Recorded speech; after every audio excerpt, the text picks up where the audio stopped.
All right, let's talk about getting ready for week one. We're going to go through a super clear, really actionable checklist that's all about helping you, the instructor, have a smooth and successful start to the semester. Let's dive right in. So if you're an instructor, you know this feeling, right? That pre-semester scramble. You're juggling a million different things, trying to get everything just perfect before the students show up. It can be totally overwhelming. Well, that's what we're here to talk about, how to tame that chaos. Okay, and here's the big mindset shift. This is not about just piling more onto your to-do list. Nope. This is about being strategic. It's about moving from being that reactive instructor who's always putting out fires, to being a proactive instructor who actually prevents those fires from even starting. Trust me, it's going to save you so much time and stress later on. Okay, first things first. We've got to set our course foundation. These are those essential, one-time tasks you do right at the beginning. Think of it like building the bedrock for your entire semester. You get this right, and everything else is just so much easier. So 2 things here are absolutely key. Step 1, personalize and link up your syllabi. You want to make sure all that info is correct and totally specific to your class. And step 2, really, and I mean really, take some time to explore your course resources. This is like your home base, your resource hub. Getting comfortable with it now means you're set up correctly from the get-go, and you'll always know where to find what you need. It's basically your map for the whole semester. All right, so once that bedrock is in place, we pivot. Now, it's all about the students. How do we set a positive, clear, and just plain engaging tone from day one? Well, it all comes down to communication. So check this out. It's all about creating a rhythm. The idea is to post a welcome to the class announcement, like right now. Then that Sunday right before class starts, you post a week 1 announcement. See the pattern? From then on, it's every single Sunday. You post the weekly update. This is huge because your students will learn exactly when and where to look for all the important info. And here's a massive pro tip that tackles a huge pain point. We've all been there, right? You spend hours giving really thoughtful feedback, but do your students even know how to find it? Don't just assume they do. You've got to be proactive here. A great idea is to link a simple guide, or even just a screenshot, in that very first welcome announcement, showing them exactly where to click. Okay, so initial setup is done. First communications are out. Now what? Now we talk about building those sustainable, weekly habits that are going to keep your course running like a well-oiled machine all semester. It's all about mastering that weekly rhythm. I absolutely love this quote. It says, as instructors, we're the pulse of the class, so don't wait for a problem. I mean, that just nails it, doesn't it? It's our job to be that pulse.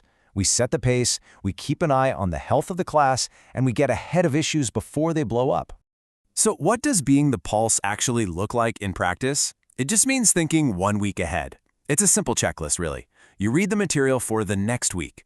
You test every single link. Please, test the links. You review the rubrics so you're ready to grade. You just get comfortable with the content. And the best part?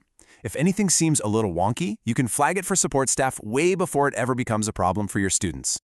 Okay, now for a real game changer when it comes to being proactive. It's a tool called Message Students Who. This thing is a super powerful feature right inside your gradebook that lets you send targeted messages to specific groups of students based on what they have or haven't done. So how would you use it? Well, imagine this. An assignment is due. The next morning, you can click a button and instantly message only the students who haven't submitted it yet.